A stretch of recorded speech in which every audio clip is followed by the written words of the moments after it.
Hello everyone, this is Vijay Thackeray from definite success पाठशाला।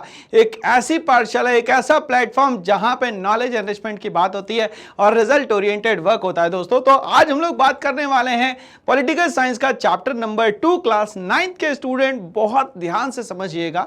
ये जो एंटायर सेशन आज आप देख रहे हैं, ये आपके एग्जाम पॉइंट ऑफ व्यू से बहुत ज्यादा इंपॉर्टेंट है। ये पूरा कंपोजिशन है मल्टीपल चॉइस क्वेश्चन का, केस स्टडी का, एजर्शन रीजन का, और आप जो सोचते हैं कि एग्जाम में कैसे क्वेश्चन आएंगे, किस लेवल के आएंगे, वो सारी चीजें दोस्तों यहां पे कवर की जाएंगी। ठीक है ना भाई? तो चलिए, मैं विजय ठाकरे आपका मेंटोर आप लोगों का स्वागत करता हूं यहां पे, और हम लोग बात करेंगे यहां पे प्रैक्टिस क्वेश्चंस की। तो यहां सफरनामा शुरू हो चुका है और सफरनामा शुरू होता है question number 1 multiple choice question के साथ। क्वेश्चन आ गया है आपके स्क्रीन के सामने। अब स्क्रीन पे क्या कहता है ये देखिए। What does a republic mean? Republic का मतलब होता क्या है?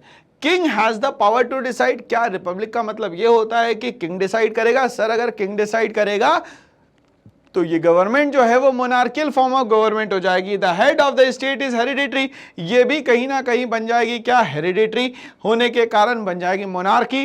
डिक्टेटरशिप, तो यहाँ डिक्टेटरशिप चलेगी तो सर यहाँ पे लोगों का कुछ नहीं चल पाएगा। मतलब लोग जो है वो यहाँ पे बिल्कुल भी प्रेफरेबल नहीं रहेंगे अगर डिक्टेटरशिप होगी तो। और डिक्टेटरशिप जैसे ही आती है तो दिमाग में एक ही कंट्री का नाम आता है।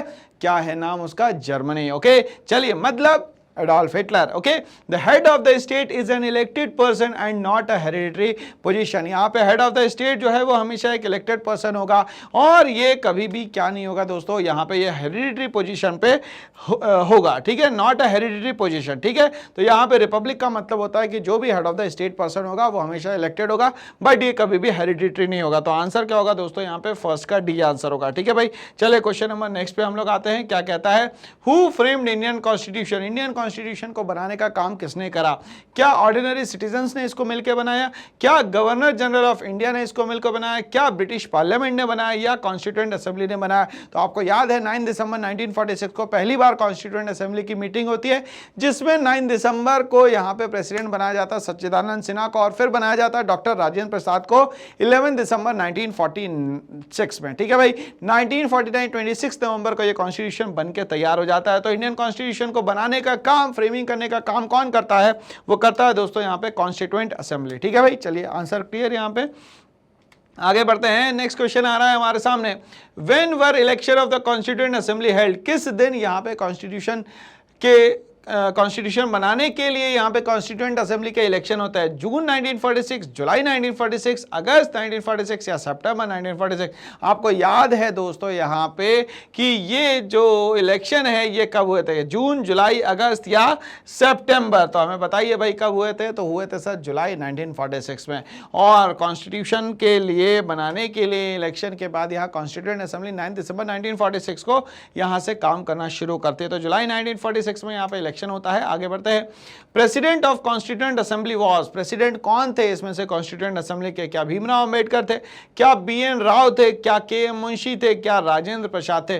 11 दिसंबर 1946 को यहाँ पे प्रेसिडेंट बनते हैं कॉन्स्टिट्यूएंट असेंबली के राजेंद्र प्रसाद। कौन बनते हैं दोस्तों यहाँ पे? राजेंद्र प्रसाद। ठीक है भाई, चलिए यहां तक की कहानी क्लियर। आगे बढ़ते हैं हम लोग इसी के साथ। Who was the chairman of drafting committee? Chairman कौन थे दोस्तों यहाँ पे ड्राफ्टिंग कमेटी के? BR अंबेडकर जी, राजेंद्र प्रसाद जी, KM मुंशी जी या BN राव? तो यहाँ पे ड्राफ्टिंग कमेटी के चेयरमैन पूछे दोस्तों यहाँ पे। अगर यहाँ पे राजेंद्र प्रसाद जी का पूछ लेता तो क्या हो जाता आंसर? क्यों ये सर 11 दिसंबर 1946 को प्रेसिडेंट बने थे यहाँ पे कॉन्स्टिट्यूएंट असेंबली के। ठीक है, और BR अंबेडकर, भीमराव अंबेडकर जी जो है ये बनते हैं chairman of the drafting committee. ठीक है भाई, चलिए आगे बढ़ते हैं इसी के साथ। आंसर सही है हमारा, बोलता है the first meeting of constituent assembly was held. और पहली मीटिंग कब हुई थी कॉन्स्टिट्यूएंट असेंबली की? सितंबर 1946, अक्टूबर 1946, नवंबर 1946 या तो दिसंबर 1946? तो आपको ये याद रखना है दोस्तों, 9 दिसंबर 1946 को फर्स्ट मीटिंग जो है यहाँ पे कॉन्स्टिट्यूएंट असेंबली की यहाँ कंडक्ट की जाती है। ठीक है भाई, चलिए आगे बढ़ते हैं इसी के साथ। How much time did framing of the constitution took? कितना समय लग गया पूरे कॉन्स्टिट्यूशन को बनने में? 3 साल 11 महीने 18 दिन, 2 साल 11 महीने 18 दिन, 1 साल 11 महीने 18 दिन, 1 साल 11 महीने या 16 दिन? तो आप लोगों को याद होना चाहिए 2 साल 11 महीने 18 दिन मैंने आप लोगों को याद करवाया था दोस्तों। When was Indian Constitution adopted? तो यहाँ पे हम लोग बात कर रहे हैं भाई कि इंडियन कॉन्स्टिट्यूशन को किस दिन अडॉप्ट किया था। 26 नवंबर 1949, 26 दिसंबर 1949, 26 जनवरी 1950 और 26 फरवरी 1950। देखो यहाँ पे दो डेट जो है बहुत क्लोज आ रही है, 26 नवंबर 1949 और 26 जनवरी 1950। देखिएगा कॉन्स्टिट्यूशन को पूरी तरीके से अडॉप्ट कब किया गया था भैया, तो हमें पता है 26 नवंबर 1949, फिर कुछ चीजों को ऐड ऑन करके 26 जनवरी 1952 को पूरी तरीके से इंप्लीमेंट कर दिया था कंट्री में। तो यहाँ पे 26 जनवरी 1950 को हम लोग मानते हैं रिपब्लिक डे। क्या मानते हैं दोस्तों यहाँ पे? Republic day. ठीक है भाई, चलिए हम लोग आगे बढ़ते हैं।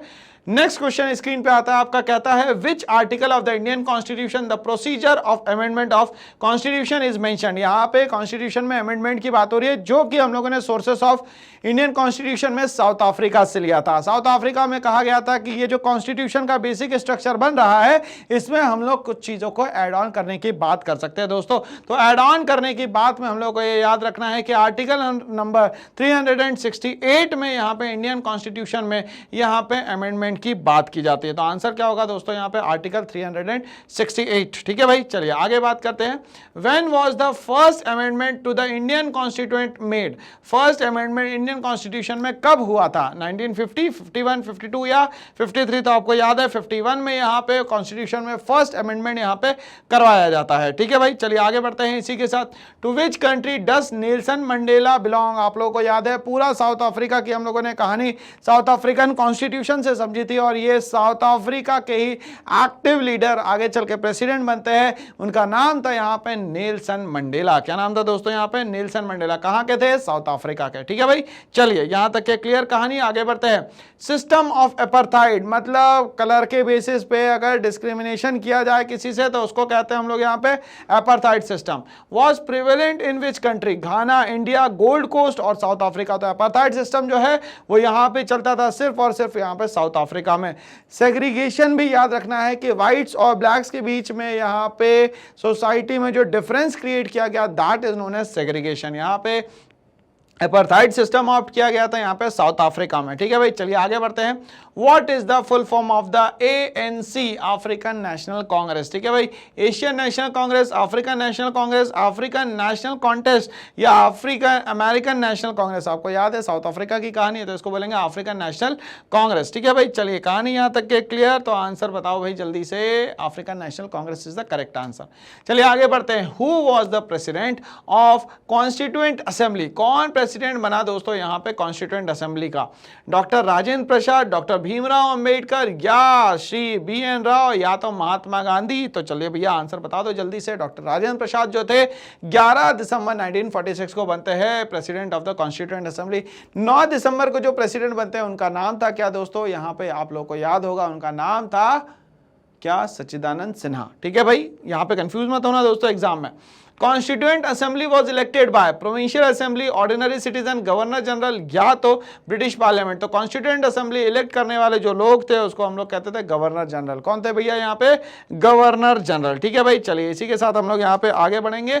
आगे बढ़ते हैं, बात करें mention the number of states in the union of India. कितने नंबर ऑफ स्टेट्स है इंडिया में ये बताना है। तो टोटल नंबर ऑफ स्टेट जो है आज हमारे पास 28 स्टेट्स है। कितने हैं दोस्तों यहाँ पे? 28 स्टेट्स। ठीक है भाई, चलिए आगे बढ़ते हैं। Mention the number of union territories in India. कितनी यूनियन टेरिटरीज है यहाँ पे इंडिया में? तो 8 यूनियन टेरिटरीज है दोस्तों आज यहाँ पे हमारे पास इंडिया में। ठीक है, चलिए आगे बढ़ते हैं इसी के साथ। Give the date when the constitution of India was enforce. कौन सी डेट को कॉन्स्टिट्यूशन ऑफ इंडिया जो है पूरी तरीके से एनफोर्स हो जाता है? 26 जनवरी 1950, जिसको हम लोग कहते हैं यहाँ पे रिपब्लिक डे। ठीक है, अडॉप्ट किया गया था 26 नवंबर 1949 को। ठीक है भाई, चलिए।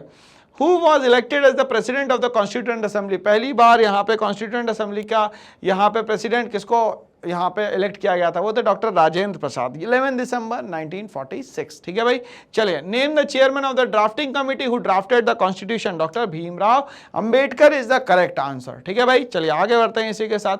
Name the 3 state which originated in 2001। भैया आप लोग को 3 स्टेट्स के बारे में बताना है। पहला छत्तीसगढ़, दूसरा उत्तरांचल जिसको हम लोग उत्तराखंड भी बोल सकते हैं, और तीसरा हो गया यहाँ पे झारखंड। 1 नवंबर, 9 नवंबर और 15 नवंबर को ये तीनों स्टेट जो है वो यहाँ पे बढ़ते हैं। जैसे कि हम लोग बात करेंगे यहाँ पे तो बिहार से झारखंड अलग हो जाता है, उत्तर प्रदेश का जो पहाड़ी एरिया होता है उससे उत्तरांचल अलग हो जाता है, और मध्य प्रदेश से जो है यहाँ पे छत्तीसगढ़ जो है अलग हो जाता है। तो ये तीनों स्टेट लगभग 2000 में अलग अलग स्टेट से हो जाते हैं, और इस तरीके से हमारे पास टोटल 28 स्टेट्स हो जाते हैं। ठीक है भाई, चलिए तो 28 स्टेट्स की कहानी, और हम लोगों ने ये ओरिजिनेशन देखा कि 2000 के बाद होता है। ठीक है, what is mean by the union territory? Union territory क्या है? एक ऐसा एरिया जो कि स्टेट की जो पॉसिबिलिटी है उसको कंप्लीट नहीं करता, और ये डायरेक्टली प्रेसिडेंट के अंडर में यहाँ पे आता है, इसको हम लोग बोलते हैं यहाँ पे union territory. Union territory is the region where the government is under the direct control of the centre. ठीक है, और डायरेक्ट कंट्रोल में होगा सेंटर के, इसीलिए इसको कहा जाता है दोस्तों यहाँ पे यूनियन टेरिटरी। ठीक है भाई, चलिए मेरी बात को थोड़ा सा ध्यान से सुनिएगा। चलिए यहां पे इसको कंट्रोल करने के लिए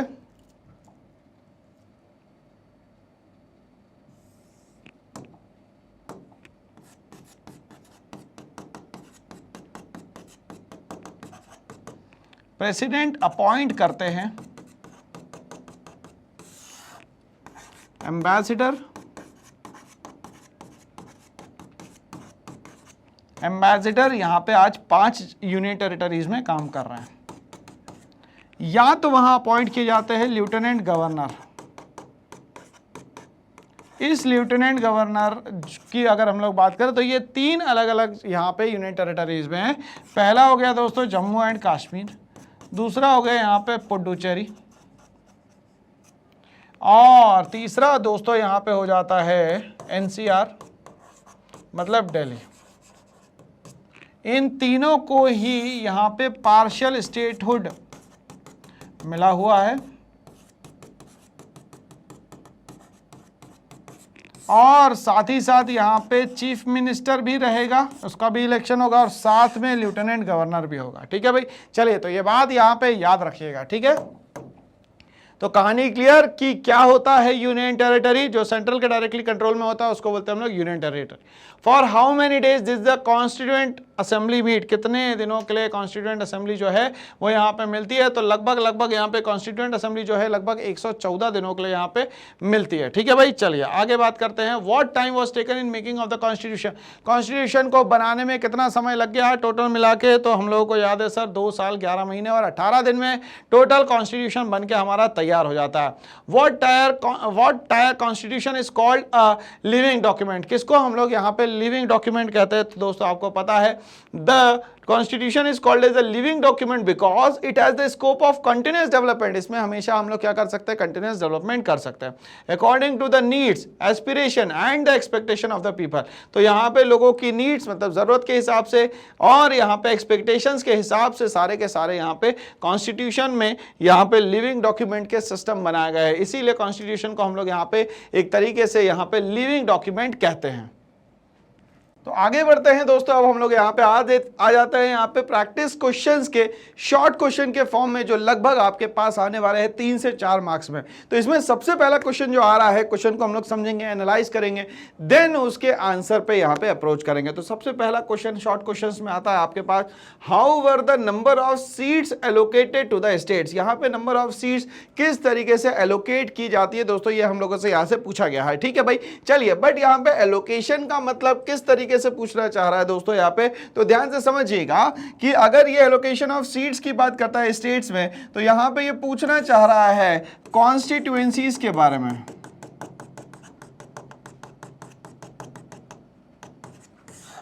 इसको मैं इजी लैंग्वेज में दोस्तों यहां पे सीट्स भी बोल सकता हूं। ठीक है भाई, चलिए अगर मैं यहां पे बात करता हूं दोस्तों लोकसभा इलेक्शन की, या मैं बात करता हूं दोस्तों यहां पे जनरल इलेक्शन की,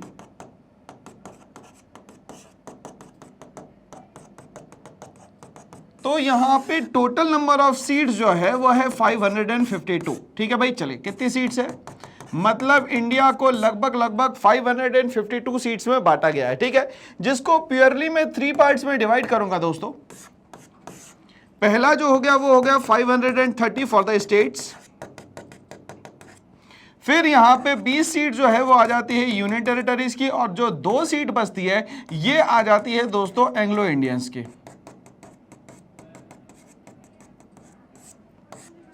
ठीक है, अब मेरी बात को ध्यान से सुनिएगा, ये एंग्लो इंडियन जो है दे आर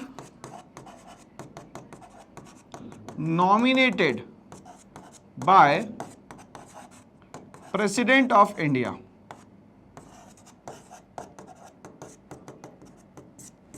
ठीक है भाई, चलिए तो यहां तक की कहानी क्लियर हो गई। बट ये टोटल नंबर ऑफ सीट जो है 552 अभी तो यहां पे यूज नहीं हो रही है। ये 2026 तक के जो भी नंबर ऑफ सीट्स है वो चेंज नहीं होने वाली, और इस सिस्टम को हम लोग कहते हैं दोस्तों यहां डिलिमिटेशन कमीशन।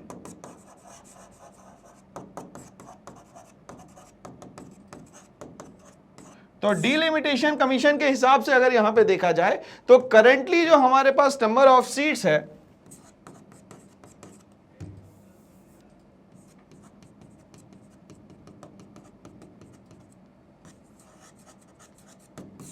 वो है दोस्तों यहां पे हमारे पास 543। ठीक है, +2 कर देता हूं मैं एंग्लो इंडियन, तो टोटल नंबर ऑफ सीट जो है वो दोस्तों आज हमारे पास है 545 सीट्स। ठीक है, जिसमें इलेक्शन जो है वो सिर्फ और सिर्फ किस पे होगा, 543 पे।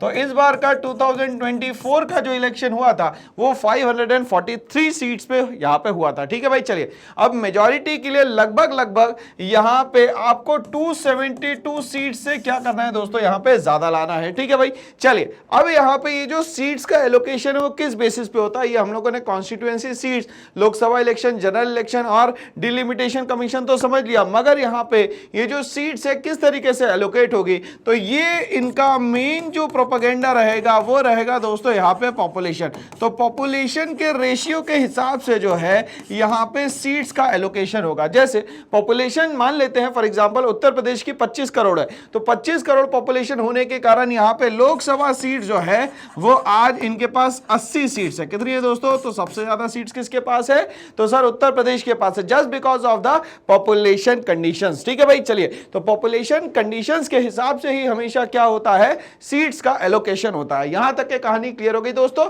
चलिए तो इसको आप स्क्रीनशॉट लेके याद करके रख लीजिएगा, एग्जाम में काम आने वाला है आपको। तो चलिए हम लोग यहां पे आंसर को भी समझ लेते हैं दोस्तों इसी के साथ में। Each of the states was allocated the number of seats in such a manner, सारे स्टेट्स को यहाँ पे जो सीट्स बांटी जाती है वो बांटी जाती है that the ratio between the number of seats and the population remain practical। तो यहाँ पे नंबर ऑफ सीट्स और यहाँ पे पॉपुलेशन का रेशियो देख के नंबर ऑफ सीट्स यहाँ पे दोस्तों एलोकेट की जाती है। ठीक है भाई, चलिए तो कहानी यहाँ तक के क्लियर हो गई। चलिए हम लोग आगे बढ़ते हैं। नेक्स्ट क्वेश्चन हमारे पास आ रहा है, पूछता है व्हाट इज कॉन्स्टिट्यूशन। कॉन्स्टिट्यूशन क्या है, तो इजी लैंग्वेज में अगर हम लोग बात करें तो कॉन्स्टिट्यूशन का मतलब होता है एक रूल बुक जो कि किसी भी कंट्री को डिसिप्लिन्ड वे में यहां पे चलाने का काम करती है। ठीक है भाई, चलिए तो कॉन्स्टिट्यूशन का मतलब सीधा सीधा रूल बुक हो गई जो किसी कंट्री को चलाने में क्या करती है दोस्तों, यहाँ पे हेल्प करती है। ठीक है भाई, चलिए हम लोग बात करते हैं यहाँ पे constitution is a set of rules. तो कॉन्स्टिट्यूशन अपने आप में क्या है दोस्तों, एक सेट ऑफ रूल्स है according to which the government of a country runs. अब यहाँ पे उन रूल्स के हिसाब से पूरी कंट्री जो है यहाँ पे रन करने वाली है, पूरी कंट्री जो है यहाँ पे चलने वाली है। The Constitution also defines the composition। अब ये Constitution में और क्या डिफाइन करता है, वो यहाँ पे डिफाइन करता है दोस्तों composition, मतलब इसमें कौन कौन रहने वाला है, and powers of the 3 organs of the government। और यहाँ पे इस Constitution के हिसाब से power of the government को 3 अलग अलग ऑर्गन्स पे यहाँ पे बांटा गया है। सबसे पहला हो जाएगा दोस्तों यहाँ पे लेजिस्लेचर, उसके बाद बात करेंगे हम लोग यहाँ पे एग्जीक्यूटिव की, और थर्ड नंबर पे हम लोग बात करेंगे यहाँ पे जुडिशरी की। ठीक है भाई, चलिए तो लेजिस्लेटिव या लेजिस्लेचर क्या करेगा, तो दोस्तों यहाँ पे कंट्री को रन करने के लिए रूल बनाने का काम करेगा लेजिस्लेचर, उसको इंप्लीमेंट करने का काम करेगा यहाँ पे एग्जीक्यूटिव, और यहाँ पे जुडिशरी जो है वो ये काम करेगा कि लेजिस्लेचर और एग्जीक्यूटिव किस तरीके से काम कर रहे हैं उनके वॉच डॉग की तरह काम करेगा यहां पे जुडिशरी, जिसको हम लोग यहां पे कोर्ट सिस्टम के नाम से जानते हैं। The constitution also explains the relation between the government and the citizen. Constitution और हमें क्या एक्सप्लेन करता है, एक रिलेशन यहां पे डिपेंड करता है किस पे भाई, कि गवर्नमेंट और सिटीजन वहां पे किस तरीके से काम कर रही है। तो कॉन्स्टिट्यूशन बनाया तो गया बहुत पहले, मगर उस कॉन्स्टिट्यूशन में सारे रूल्स है जिसके हिसाब से कंट्री पूरी की पूरी क्या है, रन होती है आज। तो कॉन्स्टिट्यूशन को इजी लैंग्वेज में हम लोग बोल सकते हैं यहाँ पे rule book to run the country very smoothly. Okay, आगे बात करते हैं। The constitution defines the power of government so clearly. Constitution जो गवर्नमेंट की पावर से उसको क्लियरली डिफाइन करता है कि किसी भी डिपार्टमेंट की किस डिपार्टमेंट को कितनी पावर देना है और उसकी लिमिट जो है वो कहां पे लगा देना है। अगर ये लिमिटलेस हो जाते हैं और ये अगर मान लेते हैं पावरलेस हो जाते हैं तो वो इंस्टीट्यूशन, वो सिस्टम किसी काम का नहीं रहेगा दोस्तों। इसीलिए यहां पे कॉन्स्टिट्यूशन में डिफाइंड है सारे आर्टिकल्स में कि कौन सा इंस्टीट्यूशन कितनी पावर रखेगा और कितनी उसकी लिमिट रहेगी। That in order to make sure the government does not misuse its power. अब यहां पे कॉन्स्टिट्यूशन ने जब डिफाइन कर दिया कि उसकी पावर्स क्या है, उसकी लिमिटेशंस क्या है, तो यहां पे मिसयूज ऑफ पावर होने की पॉसिबिलिटी जो है दोस्तों यहां पे कम हो जाती है। ठीक है भाई, चलिए आगे बढ़ते हैं। The constitution protects the right of the citizen. अब यहां पे कॉन्स्टिट्यूशन का सबसे इंपॉर्टेंट काम जो है वो ये है कि इसके अधिकारों को बचाना। जो भी वहां पे सिटीजन है, जो भी वहां के नागरिक है, उन सब के अधिकारों को बचाने का सबसे जो जिम्मेदारी भरा काम है वो है यहां पे कॉन्स्टिट्यूशन का, संविधान का। In fact every independent country prepares a constitution. अब अगर हम लोग कंट्रीज की बात करें जहां पे यूनिकैमरल फॉर्म ऑफ गवर्नमेंट है, बाइकैमरल फॉर्म ऑफ गवर्नमेंट है, फेडरलिज्म है या यूनिलेटरल फॉर्म ऑफ गवर्नमेंट है, किसी भी फॉर्म की गवर्नमेंट है, बट वो यहां पे कॉन्स्टिट्यूशन बनाते हैं और कॉन्स्टिट्यूशन बना के उस कंट्री को बहुत स्मूथली रन करने की कोशिश करते हैं। और constitution of its own as it signifies independence. ये यहां पे इंडिपेंडेंट कंट्री भी कॉन्स्टिट्यूशन बनाने का काम करती है। क्यों? क्योंकि यहां पे उनकी इंडिपेंडेंस जो है दोस्तों यहां पे शो होती है। तो कॉन्स्टिट्यूशन किसी भी कंट्री को रन करने के लिए बहुत इंपॉर्टेंट टास्क प्ले करता है। चलिए आगे बढ़ते हैं हम लोग। यहां पे क्वेश्चन नंबर 3 हमारे सामने आता है, बोलता है explain in your own words the difference you find between the political map of India in 1947 and in 2002। तो यहाँ पे दो अलग अलग सिस्टम को बताया गया है। 1947 के समय जो पॉलिटिकल सिस्टम था, जो पॉलिटिकल मैप था इंडिया का, और अगर 2002 में आ जाते हैं तो मैप की क्या कंडीशन बन जाती है। तो चलिए भाई इसको हम लोग समझने की कोशिश करते हैं। इन 1947 when India got its freedom, मतलब यहाँ पे हम लोग जब इंडिपेंडेंट होता है, it had provinces and several princely states. तो यहाँ पे प्रोविंसेस जो थे वो सारे यहाँ पे टैकल करती थी British government with the help of governor general. ठीक है भाई, चलिए तो यहां पे क्लियर हो गया कि प्रोविंसेस को चलाने का काम जो है वो ब्रिटिशर्स क्या करते थे, और जो प्रिंसली स्टेट्स है उसको चलाने का काम यहां पे जो हेरिडिटरी रूलर्स हुआ करते थे, लोकल रूलर्स हुआ करते थे, वो करते थे। Many of its part were still under the foreign possession like Pondicherry. बहुत सारी जगह ऐसी रही इंडिपेंडेंस के बाद भी जो कि कहीं ना कहीं फॉरेन के पोजेशन, फॉरेनर्स के पोजेशन में रही, जैसे कि पौंडीचेरी, जैसे कि यनम, जैसे कि माहे और जैसे कि Chandernagore were under the French rule, while Goa, Daman and Diu were the under rule of the Portugal. ठीक है, तो चंद नागौर की बात करें, पौंडीचेरी की बात करें, यनम की बात करें, माहे की बात करें, तो ये सारी की सारी जगह फ्रेंच कंट्रोल में रहती है और फिर धीरे धीरे करके ये इंडिया में मिलती है। ऐसे ही पोर्चुगीज के अंडर में अगर जो कंट्रीज की हम लोग बात करते हैं वो है गोवा। जो एरियाज थे पोर्चुगीज के अंडर में वो कौन कौन से थे? गोवा, दमन एंड दीव, ये सब पोर्चुगल्स के अंदर में था। ठीक है भाई, चलिए this also shows nearly 562 princely states. और सुबह हम लोग देखें तो हमारे पास टोटल मिला के 565 रियासतें हुआ करती थी प्रिंसली स्टेट्स, बट उसमें से 3 जो है वो मिलना नहीं चाहती थी भारत में। एक तो थी जूनागढ़ जो कि गुजरात में है, दूसरी थी यहाँ पे हैदराबाद के निजाम से नहीं मिलना चाहते थे, और तीसरा जम्मू एंड कश्मीर। इसीलिए यहाँ लिखा गया है दोस्तों 562 प्रिंसली स्टेट्स। ओके, बट इनको मिलाने का काम करा जाता है सरदार वल्लभ भाई पटेल से। भाई सरदार वल्लभ भाई पटेल कहते हैं कि इनको तो यहाँ पे देश में मिलना पड़ेगा, तभी तो हमारी कंट्री कहलाएगी unity in diversity.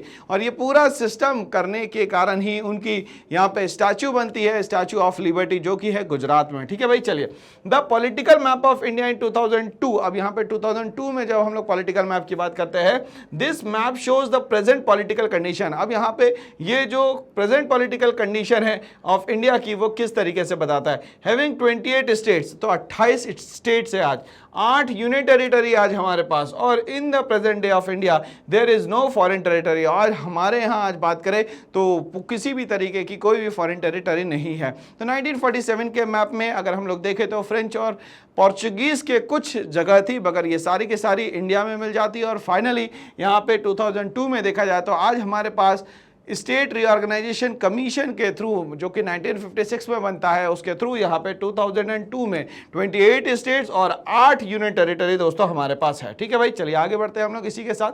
Why the Constituent Assembly is called the Miniature India? Constituent Assembly को क्यों यहाँ पे Miniature India कहा जाता है? तो Constituent Assembly की बात सबसे पहले शुरुआत हुई थी इसकी 1934 से। ठीक है भाई, तो यहाँ से 34 से शुरुआत होती है और फाइनली Constituent Assembly कॉन्स्टिट्यूशन बना के तैयार कर देता है पूरी तरीके से 26 नवंबर 1949 और फाइनली इंप्लीमेंट किया जाता है इसको 26 जनवरी 1950 में। ठीक है भाई, चलिए हम लोग ये देखते हैं कि कॉन्स्टिट्यूएंट असेंबली को क्यों यहाँ मिनिएचर इंडिया कहा जाता है। The constituent assembly is called the miniature India. Constituent assembly को यहाँ मिनिएचर इंडिया कहा जाता है because the member of the constituent assembly were from all of the parts of and the communities of the country. क्योंकि constituent assembly यहाँ हम लोगों को याद रखना है कि ये यूनिवर्सल एडल्ट फ्रेंचाइज पे नहीं थी, बट उसके बाद भी पूरे इंडिया के अलग अलग पार्ट से और अलग अलग कम्युनिटीज से लोगों को यहाँ पे इकट्ठा किया गया कॉन्स्टिट्यूएंट असेंबली के लिए। In fact the constituent assembly did not only have the members from different communities. अब यहाँ कॉन्स्टिट्यूएंट असेंबली में हम लोग देखें तो हर कोई कम्युनिटी से यहाँ पे नहीं था and regions but also had the members representing different political parties। अब ये यहाँ पे अलग अलग कम्युनिटीज से तो थे ही और कुछ कम्युनिटीज से नहीं भी थे, बट यहाँ पे बोल रहा है कि ये रिप्रेजेंट करते थे अलग अलग पॉलिटिकल पार्टीज को। Hence it was a miniature India in a very true sense। इस तरीके से देखें तो मिनिएचर इंडिया ये कहलाता है। क्यों कहलाता है? क्योंकि अलग अलग कम्युनिटीज, अलग अलग पॉलिटिकल पार्टीज और यहाँ पे अलग अलग प्रोविंसेस से लोग इस कॉन्स्टिट्यूएंट असेंबली में जो है वो पार्ट लेते हैं दोस्तों। ठीक है भाई, चलिए आगे बढ़ते हैं इसी के साथ। Give a brief description of the constituent assembly. Constituent assembly क्या थी, क्यों थी, कब बनाई गई और मेन इसका मोटो क्या था इस कॉन्स्टिट्यूएंट असेंबली का, ये हम लोगों को बताना है। ठीक है भाई, चलिए। The constituent assembly has a great leaders like. अब कॉन्स्टिट्यूएंट असेंबली में ऐसे कौन लोग थे जिसके कारण कॉन्स्टिट्यूएंट असेंबली बहुत ज़्यादा स्ट्रांग हो जाती है। जैसे हम लोग बात करेंगे इसमें पंडित जवाहरलाल नेहरू की, जो कि वो इंटरिम गवर्नमेंट के प्राइम मिनिस्टर बनते हैं और जब फाइनली इंडिया इंडिपेंडेंट हो जाता है उसके बाद भी प्राइम मिनिस्टर जो है वो बनते हैं जवाहरलाल नेहरू। बात करें सरदार वल्लभ भाई पटेल, इनका कॉन्ट्रीब्यूशन ये रहा कि 565 रियासतों को मिलवाने का काम ये करते हैं। ठीक है भाई, चलिए। ये उस समय के होम मिनिस्टर भी थे। बात करेंगे हम लोग यहाँ पे मौलाना अबुल कलाम आज़ाद की, ये वहाँ उस समय के थे दोस्तों एजुकेशन मिनिस्टर। हम लोग बात करेंगे यहाँ पे श्यामा प्रसाद मुखर्जी की, जिनने आगे चल के जनसंघ का एस्टेब्लिशमेंट किया। ठीक है। सरदार बलदेव सिंह की बात करेंगे, डॉक्टर राजेंद्र प्रसाद की बात करेंगे, was the president of the constituent assembly. But जब इसका फॉर्मेशन होता है 9 दिसंबर 1946 में, यहाँ पे प्रेसिडेंट जो है वो बनाए जाते हैं सबसे पहले सच्चिदानंद सिन्हा और 11 दिसंबर 1946 को बनाए जाते हैं डॉक्टर राजेंद्र प्रसाद। डॉक्टर राजेंद्र प्रसाद जो थे इंडिया के पहले प्रेसिडेंट भी बनते हैं दोस्तों। इस तरीके से कॉन्स्टिट्यूएंट असेंबली जो है वो हमारे लिए बहुत इंपॉर्टेंट हो जाती है दोस्तों। अब आगे हम लोग यहाँ पे बात करते हैं कॉन्स्टिट्यूएंट असेंबली को पूरा ड्राफ्ट करने का काम जो है वो करा बाबा साहब अम्बेडकर ने, मतलब डॉक्टर भीमराव अम्बेडकर जी ने। Doctor Bhimrao Ambedkar was the chairman of the drafting committee और पूरे कॉन्स्टिट्यूशन को ड्राफ्ट करने का काम डॉक्टर भीमराव अम्बेडकर ने कहा। उस समय उनके पास जो पोस्ट थी वो थी लॉ मिनिस्टर की। ठीक है भाई, चलिए। In fact the constituent assembly had its member from different region. इस कॉन्स्टिट्यूएंट असेंबली में अलग अलग रीजन से अलग अलग लोग आते हैं and the sections of the society, गरीब अमीर ये सब देख के नहीं आते, अलग अलग सेक्शन ऑफ द सोसाइटी के लोग इसमें मिलते हैं। More than 30 members were from scheduled caste. अब ये अच्छी बात रही कि जो डाउन टोडन है, जिसको हम लोग दलित कहते थे, डॉक्टर भीमराव अंबेडकर ने इसके लिए बहुत ज़्यादा वॉइस रेज करी, रिजर्वेशन के लिए बहुत ज़्यादा वॉइस रेज करी। तो यहाँ पे 30 मेंबर जो थे वो यहाँ पे थे शेड्यूल्ड कास्ट के। आगे बात करते थे। Anglo Indian community was being represented by Frank Anthony while HP Mody was representing the Parsi community. तो यहाँ पे अब देखना पड़ेगा कि जो कॉन्स्टिट्यूएंट असेंबली थी उसमें कॉम्बिनेशन इंडियंस का तो था ही, बट साथ ही साथ में यहाँ पे शेड्यूल्ड कास्ट के 30 लोग और यहाँ पे एंग्लो इंडियंस में अगर हम लोग बात करें तो ये फ्रैंक एंटोनी जो है इनका रिप्रेजेंटेशन करते हैं और एचपी मोदी जो है पारसी कम्युनिटी से आते हैं। सही तरीके से समझ में आता है कि कॉन्स्टिट्यूएंट असेंबली किसी एक मेंबर की कम्युनिटी थी, ये डिफरेंट कम्युनिटीज का पूरा कॉम्बिनेशन था, इसीलिए कॉन्स्टिट्यूएंट असेंबली बहुत यूनिक होती है। ठीक है भाई, चलिए आगे बढ़ते हैं। Make a table of the languages which have been included in the constitution. तो हम लोग यहाँ पे बात करते हैं लैंग्वेजेस की। तो लैंग्वेज को अगर हम लोग बेस बनाते हैं इंडिया में, तो इंडिया में बहुत सारी लैंग्वेजेस है। टोटल मिला के देखा जाए कॉन्स्टिट्यूशन के हिसाब से तो हमारे पास 22 लैंग्वेजेस है और यहाँ पे लगभग 2600 जो है वो डायलेक्ट्स होते हैं, रीजनल डायलेक्ट जिसको हम लोग कहते हैं। बट शुरुआत में कॉन्स्टिट्यूशन के सिर्फ 15 लैंग्वेजेस थी और बाकी लैंग्वेजेस जो है वो बाद में जोड़ी गई। ठीक है, तो आज हमारे पास टोटल मिला के क्या है भाई, तो 22 ऑफिशियल लैंग्वेजेस है। ठीक है भाई, साथ ही साथ अगर हम लोग बात करें तो अगर मान लेते हैं लैंग्वेज का जो बेस बना वो ये बना कि इंडिया में 40% से ज्यादा लोग जो है हिंदी बोलने वाले थे, इसीलिए इंडिया की ऑफिशियल लैंग्वेज जो है दोस्तों वो बनाया गया यहाँ पे हिंदी को। ठीक है भाई, चलिए इतना सा जो स्टेटमेंट है वो एग्जाम तक के याद रखना है दोस्तों। ठीक है ना भाई, चलिए समझते हैं। अब हम लोग यहाँ लैंग्वेजेस की बात करते हैं। आसामीज, बंगाली, गुजराती, हिंदी, डोगरी, कन्नड़, कश्मीरी, कोंकणी, मलयालम, मणिपुरी, मराठी, नेपाली, उड़ीसा या उड़िया, संथाली, पंजाबी, संस्कृत, सिंध, तमिल, मैथिली, तेलुगु, उर्दू और बोडो। जब इसको आप लोग काउंट करेंगे तो ये टोटल मिला के 22 लैंग्वेजेस है दोस्तों, है ना। और मैंने कहा 40% से ज्यादा लोगों को बोलने के कारण यहाँ पे हिंदी को क्या बनाया गया दोस्तों, यहाँ पे ऑफिशियल लैंग्वेज बनाया गया। ठीक है, तो इस तरीके से टोटल हमारे पास आज कितनी लैंग्वेजेस है दोस्तों, तो 22 ऑफिशियल लैंग्वेजेस है। ठीक है भाई, किसी भी सेंट्रल गवर्नमेंट का एग्जाम होता है वो 22 ऑफिशियल लैंग्वेजेस में करवाया जाता है। ठीक है भाई, चलिए आगे बढ़ते हैं इसी के साथ। Name the states which were carved out of in view of the popular demand much after 1956। 1956 जो समय था वो स्टेट रीऑर्गेनाइजेशन कमीशन का था।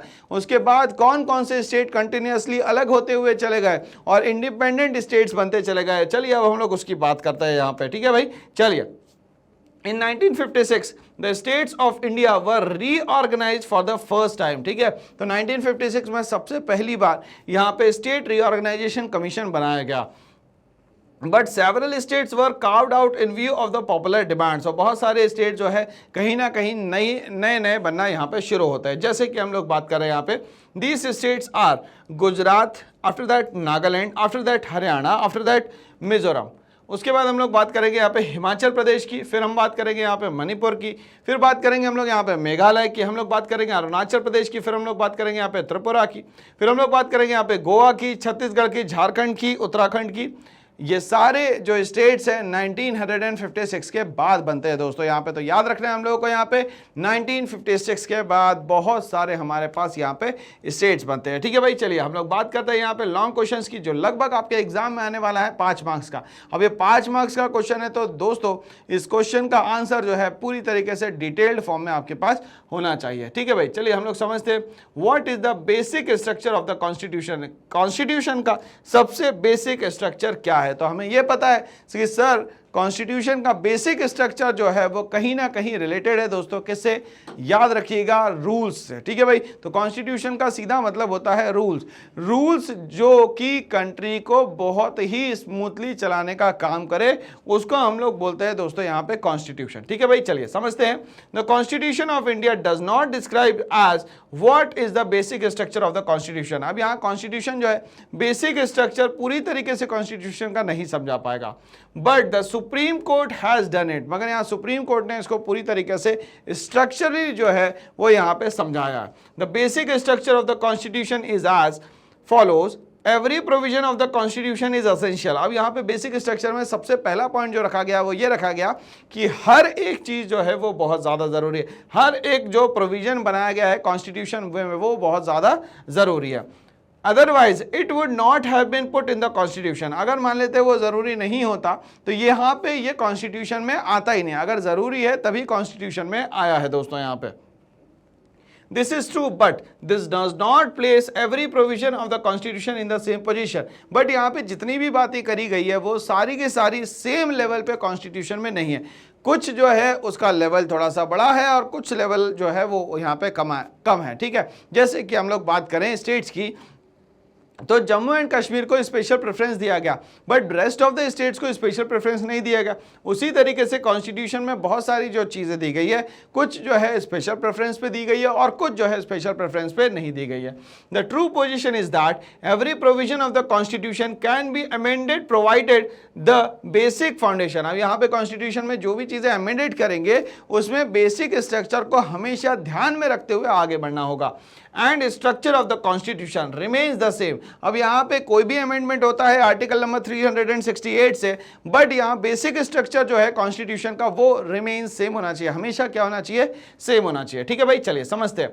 The basic structure may be said to consist of the following feature. Basic structure में क्या आता है, सुप्रीमेसी ऑफ द कॉन्स्टिट्यूशन। क्या बात याद रखनी है कि कॉन्स्टिट्यूशन जो है सबसे सुप्रीम होगा, मतलब law is the supreme and everything below it. सब चीजें जो है लॉ के हमेशा नीचे रहेगी, सबसे ऊपर क्या रहेगा दोस्तों, यहाँ पे लॉ रहेगा। ठीक है भाई, Republican and democratic forms of government. यहां पे बोल रहा है कि गवर्नमेंट कैसी होगी सर, रिपब्लिकन होगी। कैसे रिपब्लिकन होगी, कैसे डिफाइन करेंगे सर, तो रिपब्लिक का मतलब ये होता है कि यहां पे जो भी लीडर होगा वो हमेशा इलेक्टेड फॉर्म ऑफ गवर्नमेंट से आएगा। दूसरी बड़ी बात यह है कि ये जो भी लीडर बनेगा वो कभी भी हेरिडिटरी फॉर्म का नहीं होना चाहिए। ठीक है, दूसरी बात अगर हम लोग बात करें डेमोक्रेटिक फॉर्म ऑफ गवर्नमेंट की, मतलब कि यहाँ पे पावर्स जो है हमेशा लोगों के हाथ में होंगे दोस्तों।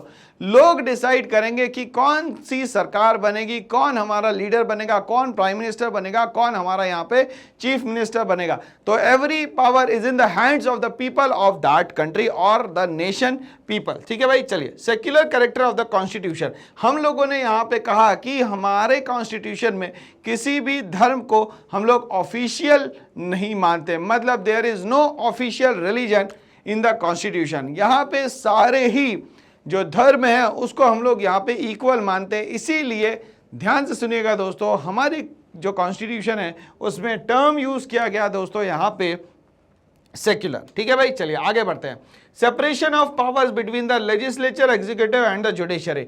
अब यहाँ पे कॉन्स्टिट्यूशन में गवर्नमेंट जब गवर्नेंस करेगी तो यहाँ पे जो 3 ऑर्गन्स ऑफ द गवर्नमेंट है, the legislature, the executive and the judiciary, ये तीनों ही जो है दोस्तों यहाँ पे इनके पावर्स का डिस्ट्रीब्यूशन बहुत प्रॉपरली किया गया है। किसी भी तरीके से किसी के भी पावर में ओवरलैपिंग नहीं होती है। हाँ, किसी गलती के समय यहाँ पे सुप्रीम कोर्ट जो है अपने आप में एक स्टैट्यूटरी बॉडी है जो कि यहाँ पे डिसीजन लेने के लिए किसी के भी प्रेशर के अंडर में यहाँ पे डिसीजन नहीं लेगी। इसीलिए जुडिशरी को हम लोग यहाँ पे वॉच डॉग भी कहते हैं। ठीक है भाई, चलिए आगे बढ़ते हैं। Federal character of the constitution. अब यहाँ पे अगर मान लेते हैं हम लोग फेडरल कैरेक्टर की बात करते हैं तो हमारा कॉन्स्टिट्यूशन कहता है कि जो पावर्स है वो यहाँ पे 2 टीयर में डिवाइडेड होनी चाहिए। 2 या 2 से ज्यादा टीयर होंगे वो भी एक्सेप्टेड है, बट कम से कम 2 टीयर में यहाँ पे पावर्स का डिस्ट्रीब्यूशन होना चाहिए। जैसे कि यहाँ पे हम लोग बात करें फर्स्ट ईयर की तो वो होगा यहाँ पे सेंट्रल गवर्नमेंट, या तो हम लोग कह सकते हैं दोस्तों यूनियन गवर्नमेंट। दूसरा जो है दोस्तों हम लोग कहेंगे उसको यहाँ पे स्टेट गवर्नमेंट। तो यूनियन गवर्नमेंट और स्टेट गवर्नमेंट के बीच में डिवीजन रहेगा, किसका, डिवीजन ऑफ पावर्स का। अब इनको यहां पे रन करने के लिए अलग अलग तरीके से लिस्ट बनाई जाएगी, अलग अलग तरीके से सब्जेक्ट्स बनाए जाएंगे, जिसमें हम लोग बात करते हैं दोस्तों कि हमारे पास यहां पे 3 लिस्ट है, यूनियन लिस्ट, स्टेट लिस्ट और कॉन्करेंट लिस्ट। इसके बाद भी अगर कुछ बच जाता है तो वो चला जाता है दोस्तों यहां पे रेसिडुअरी लिस्ट में। ठीक है भाई, चलिए तो कहानी यहां तक कि हम लोगों को क्लियर हो गई है कि फेडरल कैरेक्टर क्या होता है कॉन्स्टिट्यूशन का। तो ये सारी बातें जो है हमारे कॉन्स्टिट्यूशन को बहुत स्ट्रांग बनाने का काम करती है। The above structure is built on the basic foundation. यहाँ पे जितने भी स्ट्रक्चर्स की बात करें ये सब के सब जो है यहाँ पे बेसिक फाउंडेशन के बारे में बताते हैं। Such that the dignity and freedom of the individuals. Important क्या है दोस्तों, तो डिग्निटी ऑफ फ्रीडम जो है वो इंडिविजुअल की हमेशा क्या करना है, सेफ एंड सिक्योर करना है। This is of the supreme importance. और सबसे ज्यादा इंपॉर्टेंस किसकी है, सिर्फ यहाँ पे फ्रीडम और यहाँ पे डिग्निटी किसी भी इंडिविजुअल की। This cannot by any form of amendment. मगर यहाँ पे डिग्निटी और यहाँ पे फ्रीडम की जब बात होती है तो यहाँ पे किसी भी तरीके का ऐसा अमेंडमेंट नहीं होगा जिससे किसी भी पर्सन की डिग्निटी या किसी भी तरीके से फ्रीडम को यहाँ पे चैलेंज किया जा सके। Be destroyed. The supreme court said this in its judgement on the Kesavananda Bharati case. तो केशवानंदा भारती केस में बताया गया कि आप किसी भी तरीके से कॉन्स्टिट्यूशन में जो भी अमेंडमेंट कर रहे हैं उससे किसी भी कॉन्स्टिट्यूशन के बेसिक स्ट्रक्चर में दोस्तों चेंज नहीं आना चाहिए।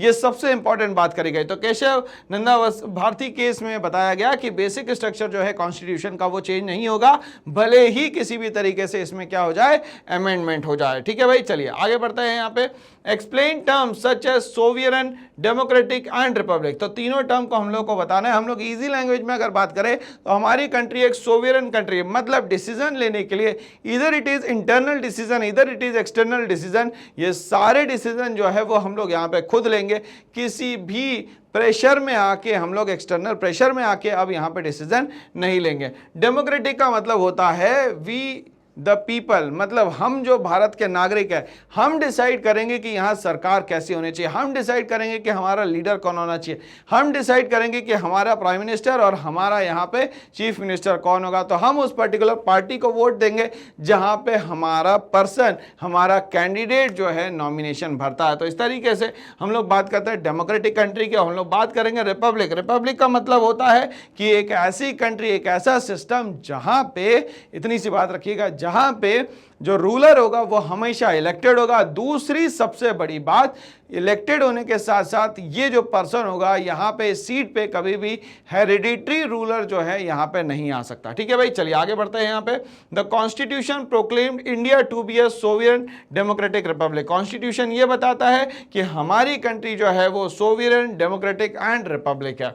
These three words, sovereign, democratic and republic, are significant. ये हमारी कंट्री की यूनिकनेस को बताते हैं, ये हमारी कंट्री को कहीं ना कहीं दूसरे नेशन से जो है डिफरेंट जो है यहाँ पे शो करते हैं। Sovereignty means supreme power. Sovereign का मतलब ही होता है supreme power. It means the rights of the people to take decisions on internal matter. यहाँ पे ये बात होती है कि राइट्स ऑफ द पीपल जो है यहाँ पे जो भी इंटरनल मैटर्स के है वो सारे डिसीजन जो है वो हम लोग यहाँ पे लेंगे। As well as policies determining और रिलेशंस विद अदर कंट्रीज। तो यहाँ पे जो पॉलिसीज है यहाँ पे जो बताई जाती है किसी भी कंट्री के डेवलपमेंट के लिए, यहाँ पे भी सारे डिसीजन जो है हमारी कंट्री के लोग खुद लेंगे। यहाँ पे किसी भी एक्सटर्नल सजेशंस को यहाँ पे एंटरटेन नहीं किया जाएगा। As the authority of the government rests upon the support of people and people are sovereign। यहाँ पे सारी अथॉरिटी, सारी पावर जो है सिर्फ और सिर्फ किसके हाथ में है दोस्तों? यहाँ पे पीपल्स के हाथ में है। Democracy means people enjoy equal political right. Democracy क्या बताता है भाई? पीपल जो है कहीं ना कहीं इक्वल राइट्स को एंजॉय करे हर एक फील्ड में और 360 डिग्री में, ये हर तरीके की क्या है भाई, इक्वल पॉलिटिकल राइट्स को एंजॉय कर सके। They include rights to form association. अब यहाँ पे सबसे बड़ी बात होती है कि ये यहाँ पे एसोसिएशन बना सकते हैं। Right to criticise and oppose policies of the government. यहाँ पे राइट कहीं ना कहीं ऐसे बनाए गए हैं कि कुछ पॉलिसीज को ये क्या कर सकते हैं, अपोज भी कर सकते हैं। Right to contest election. अब यहाँ पे यूनिवर्सल एडल्ट फ्रेंचाइज है, यहाँ पे मिनिमम एज जो है वोटिंग एज 18 रखी गई है और यहाँ पे कोई मैक्सिमम एज नहीं रखी गई है। तो यहाँ पे सारे लोगों के पास राइट्स है कि वो क्या कर सकते हैं, इलेक्शन को कंटेस्ट कर सकते हैं। एंड होल्ड पब्लिक ऑफिसर्स, और किसी भी तरीके के पब्लिक ऑफिस को यहाँ पे वो होल्ड कर सकते हैं। ठीक है भाई, चलिए, तो वो ऑफिसर्स बन सकते हैं। People have a right to elect a government through periodical. अब यहाँ पे जब जब जैसा जैसा समय आते जाएगा वैसे वैसे यहाँ पे गवर्नमेंट को इलेक्शन के थ्रू, पॉलिटिकल सिस्टम के थ्रू यहाँ पे इलेक्ट किया जाएगा। फ्री एंड फेयर इलेक्शन की बात करें, यहाँ पे मनी एंड मसल पावर नहीं चलेगा। यहाँ पे इलेक्शन जो होगा वो हमेशा फ्री और फेयर फॉर्म में होगा। Government is responsible to people. अब यहाँ पे बोल रहा है कि गवर्नमेंट जो है लाइबल होगी, रिस्पॉन्सिबल होगी किसके लिए? पीपल के लिए। मतलब गवर्नमेंट को बनाने का काम पीपल ने किया है तो ये आंसरेबल होंगे यहाँ पे पीपल को। And exercise powers only as defined in the constitution. अब ये सारे लोग जो है पावर का इस्तेमाल सिर्फ कॉन्स्टिट्यूशन के अकॉर्डिंग कर सकते हैं, बिना कॉन्स्टिट्यूशन के यहाँ पे वो अपने पावर का इस्तेमाल नहीं कर सकते। वो यहाँ पे किसी भी तरीके से डिक्टेटरशिप वाला जो फंडा है वो दोस्तों यहाँ पे यूज नहीं कर सकते। चलिए हम लोग आगे बढ़ते हैं। No government can continue in power. सही बात है, यहाँ पे जब डेमोक्रेटिक फॉर्म ऑफ गवर्नमेंट की बात होगी तो कोई भी गवर्नमेंट पावर में नहीं रह सकती without the support of the majority of the peoples representative. अब यहाँ पे गवर्नमेंट बनने के लिए भी कहीं ना कहीं पॉलिटिकल पार्टीज की मेजॉरिटी चाहिए। दोस्तों यहाँ पे ध्यान से सुनिएगा, यहाँ पे पार्टीज को लेके यहाँ इलेक्शन होते हैं, ना कि पीपल्स को लेके यहाँ पे इलेक्शन होते हैं। पार्टी मेंबर्स अपने लोगों को नॉमिनेट करती है, अपने लोगों को को स्टैंड करवाती है और उनको यहाँ पे पार्टी को मिलने वाला जो इलेक्शन होता है, जो वोट सिस्टम होता है, उसके थ्रू यहाँ पे मेजॉरिटी जो पार्टी होती है वो यहाँ पे गवर्नमेंट बनाती है। तो majority peoples representative in the legislature, तो लेजिस्लेचर में अगर मेजॉरिटी नहीं आती है तो गवर्नमेंट बनाना जस्ट एक इम्पॉसिबल दोस्तों यहाँ पे केस होता है। People can change the government in election, मगर ऐसा भी होता है कि यहाँ पे डेमोक्रेसी में सारी पावर जो है आज भी किसी भी तरीके से देखा जाए तो वो लोगों के हाथ में होते, तो उन्हें लगता है कि यहाँ पे इलेक्शन गलत हो गया तो यहाँ पे इलेक्शन भी फिर से दोबारा हो सकता है दोस्तों। Republic means that the head of the state, head of the state कौन हो गया दोस्तों यहाँ पे, president, is an elected person. But India में यहाँ पे हेड ऑफ द स्टेट जो है वो इनडायरेक्टली इलेक्शन के थ्रू दोस्तों यहाँ पे आता है। सिंगल ट्रांसफरेबल वोट सिस्टम होता है और उनका जो पूरा इलेक्शन सिस्टम होता है उसको बोलते हैं दोस्तों यहाँ पे electoral college. He and she wields power for a fix term, मगर यहाँ पे उनकी जो पावर है वो मेनली दी जाती है 5 सालों के लिए और 5 सालों बाद जो है उनको ये पोस्ट छोड़नी होती है। India is a union of states, India की अगर हम लोग बात करें तो इंडिया जो है वो आज यहाँ पे यूनियन ऑफ स्टेट्स है। ठीक है भाई, चलिए आगे बात करते हैं। Compare the grants of the democratic rights, यहाँ पे बात करना है हम लोगों को कि जो हमें डेमोक्रेटिक राइट्स दिए गए हैं as it came in the European countries and in India, और यहाँ पे यूरोपियन कंट्रीज और इंडिया में जो जो ग्रांट्स दिए गए हैं डेमोक्रेटिक राइट्स के, उसको हम लोगों को यहाँ पे दोस्तों कंपेयर करके बताना है और कौन कौन से यहाँ पे राइट्स है वो सारे हम लोगों को बताना है। European countries had developed industrially before they become full fledge democracy. अभी यहाँ पे अगर हम लोग बात करें तो जब यहाँ पे पूरी तरीके से डेमोक्रेसी नहीं आई थी उसके पहले ही यहाँ पे इंडस्ट्रियली जो है यहाँ पे चीज़ें जो है डेवलप हो गए थे, मतलब यहाँ इंडस्ट्रियलाइजेशन स्टार्ट हो चुका था। तो हम लोग अगर बात करें तो इंडस्ट्रियलाइजेशन की शुरुआत जो है, इंडस्ट्रियल रेवोल्यूशन जो है वो दोस्तों इंग्लैंड में होता है 1760 से लेकर 1770s के बीच में, मतलब बात हो रही है दोस्तों 18th सेंचुरी के। 18th सेंचुरी के बाद 19th सेंचुरी, 20th सेंचुरी में फुल फ्लैश में यूरोप में आ जाती है पूरी यहाँ पे इंडस्ट्रीज और धीरे धीरे करके ये डेवलप करने लगते हैं प्रोडक्ट्स को, जिसको यहाँ पे सोल्ड आउट करने के बाद यहाँ पे बहुत अच्छा पैसा ये लोग कमा सकते हैं। तो यहाँ पे क्लियर हो गया कि यूरोपियन कंट्रीज में डेमोक्रेसी आने के पहले ही कहीं ना कहीं इंडस्ट्रियलाइजेशन स्टार्ट हो गया था।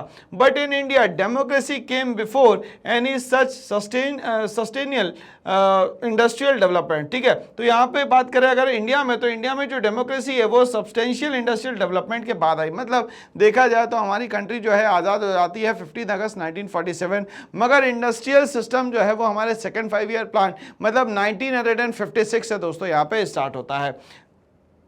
At the time of its independence, India was predominantly an agrarian economy। अगर हम लोग देखें तो हमारी कंट्री की कंडीशन, जब हमारी कंट्री इंडिपेंडेंट होती है तब कहा जाता है 85% पीपल आर डायरेक्टली और indirectly dependent on the agriculture.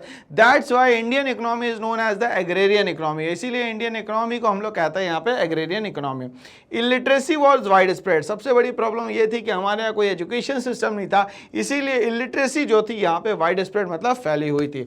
Poverty was rampant, और हर किसी को यहाँ पे गरीबी फेस करनी पड़ रही थी। This was an unusual experiment in establishing democracy in condition of mass poverty. इस समय पे यहाँ पे एस्टैब्लिश करना डेमोक्रेसी बहुत ही जस्ट एक इम्पॉसिबल, एक डिफिकल्ट केस है दोस्तों। यहाँ पे European countries had become strong nation. अब यहाँ पे यूरोपियन कंट्रीज जो थी वो आगे आगे चल के धीरे धीरे करके ये स्ट्रॉन्ग नेशन बन पाई। क्यों? क्योंकि इंडस्ट्रियल रेवोल्यूशन वहाँ पे आ चुका था। धीरे धीरे करके उन लोगों ने सेकेंडरी सेक्टर पे ज़्यादा ध्यान देना शुरू करा और हम लोगों ने यहाँ पे जो प्राइमरी सेक्टर था उस पर ध्यान देना शुरू करा। दे बिकेम डेमोक्रेटिक, और धीरे धीरे करके वो यहाँ पे डेमोक्रेटिक भी बन जाते हैं। बट हम लोग जब डेमोक्रेटिक बनते हैं या हम लोग जब रिपब्लिक बनते हैं, ये समय काफ़ी बाद का है। मतलब ये बाद का समय कहने का मतलब है कि हम लोग 20th सेंचुरी की बात करें। बट यूरोपियन नेशंस में बात करें, ब्रिटेन में बात करें, तो ये 17th, 18th और 19th सेंचुरी में यहाँ पे इंडस्ट्रीज एस्टेब्लिश होना शुरू हो चुके थे। The situation was different in our country, but India में देखा जाए तो ये सिचुएशन जो है बिल्कुल अलग है।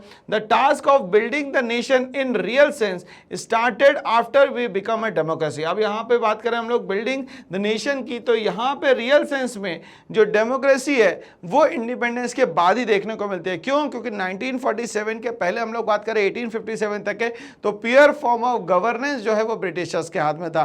तो ब्रिटिशर्स जिस तरीके से चाहते थे उस तरीके से इंडिया में अपने रूल्स को यहाँ पे इंप्लीमेंट करते थे। इसको दो एग्जांपल से समझ सकते हैं। एक तो हम लोग समझ सकते हैं सब्सिडरी अलायंस से, और दूसरा समझ सकते हैं दोस्तों यहाँ पे डॉक्ट्रिन ऑफ लैप्स से। ठीक है भाई, चलिए आगे बढ़ते हैं। In Europe and America expansion of democracy took place. अब यहाँ पे बोलता है यूरोप और अमेरिका में धीरे धीरे एक्सपांशन होने लगता है दोस्तों डेमोक्रेसी का। Took place by limiting the powers of the government, और यहाँ पे जो है पावर का लिमिटेशन कर दिया जाता है गवर्नमेंट में। अब यहाँ पे अगर यूरोप और अमेरिका में यहाँ पे एक्सपांशन ऑफ डेमोक्रेसी नहीं हुआ तो वहाँ पे कैसे यहाँ पे गवर्नमेंट ने काम किया, मतलब यहाँ पे रूल्स और रेगुलेशन जो है काफ़ी स्ट्रिक्ट बनाए गए होंगे। People there believe that freedom is possible if there is no unnecessary interference of the government. अब यहाँ पे ये कहता है फ्रीडम का मतलब ये हुआ कि जब किसी का यहाँ पे इंटरफियरेंस ना हो। अगर इंटरफियरेंस हो रहा है मतलब फ्रीडम नहीं है। तो यूरोप और अमेरिका में कहीं ना कहीं ऐसा लगता था कि किसी भी तरीके से यहाँ पे क्या नहीं हो रहा है दोस्तों, इंटरफियरेंस गवर्नमेंट का नहीं हो रहा है, तभी तो वहां पे फ्रीडम है। जैसे हम लोगों ने कहा था कि फेडरल स्ट्रक्चर में हम लोग दो फॉर्म ऑफ गवर्नमेंट को समझने की कोशिश करते हैं। एक तो होता है कमिंग टुगेदर गवर्नमेंट और दूसरा होता है होल्डिंग टुगेदर। तो कमिंग टुगेदर में होता क्या है, स्टेट्स अपनी आइडेंटिटी को एज इट इज रहने देते हैं, स्टेट्स अपने अकॉर्डिंगली जो है सारे के सारे रूल्स एंड रेगुलेशंस बनाने का यहाँ पे काम करते हैं। आगे बात करते हैं interference of government in private affairs of the individuals. तो यहाँ पे गवर्नमेंट का जो इंटरफियरेंस होना चाहिए वो सबसे दोस्तों क्या होना चाहिए, मिनिमम होना चाहिए। So they fought for freedom against absolutist government. इसीलिए वहाँ पे कहीं ना कहीं यूरोप में अगर हम लोग बात करते हैं तो हमें सुनाई देता है यहाँ पे फ्रेंच रेवोल्यूशन, रशिया में हमें सुनाई देता है रशियन रेवोल्यूशन। तो कहीं ना कहीं वहाँ के लोग जो है बहुत ज़्यादा परेशान हो चुके थे, और परेशान होने के कारण ही वहाँ पे क्या होता है दोस्तों, रिवॉल्ट होता है। और यही सारी चीज़ों को हम लोग भी एनालाइज करते हैं, इंडिया के फ्रीडम फाइटर्स भी कहीं ना कहीं एनालाइज करते हैं। और हम लोगों ने नाम सुना है राजा राम मोहन रॉय का, हमने नाम सुना है डेरोजियो का, जो कि फ्रेंच रेवोल्यूशन से कहीं ना कहीं यहाँ पे इंडिपेंडेंस की बात जो है वो इंडिया के लोगों तक के पहुंचाने का काम करते हैं। But in India government was assigned a larger role from the beginning. But यहाँ पे देखा जाए जब से हमारी यहाँ पे गवर्नमेंट बनी है तब से यहाँ पे लार्जर रोल जो है वो हमेशा गवर्नमेंट का रहा है। We wanted the state to bring about all around development. हम लोग चाहते हैं कि हर एक स्टेट जो है एक वेलफेयर स्टेट बने। Directive principles of state policies में लिखा गया है कि हर स्टेट जो है वो अपने आप में एक वेलफेयर स्टेट यहाँ पे होना चाहिए। So the expansion of democracy in India has been bound with the expansion of government। तो यहाँ पे expansion of democracy जो है वो कहीं ना कहीं expansion of government के साथ में यहाँ पे merge हो जाता है। Thus in the history of the Western nations, expansion of democracy was associated with the industrialization। But अगर हम लोग Western countries की बात करते हैं, Western nations की बात करते हैं, तो यहाँ पे democracy का expansion जो है कहीं ना कहीं associate मतलब मिल जाता है industrialization के साथ। Emergence of the strong nations, और कहीं ना कहीं जब डेमोक्रेसी अच्छी होगी, एक्सपांशन हो जाएगा, इंडस्ट्रियलाइजेशन हो जाएगा, तो ऑटोमेटिकली ये नेशन एक्सपांड होंगे और यहाँ पे जो रूल्स एंड रेगुलेशन है, जो कॉन्स्टिट्यूशन है, यहाँ जो सिस्टम है डेमोक्रेटिक सिस्टम, ये सारे के सारे जो है रूल आउट प्रॉपरली हो पाएंगे।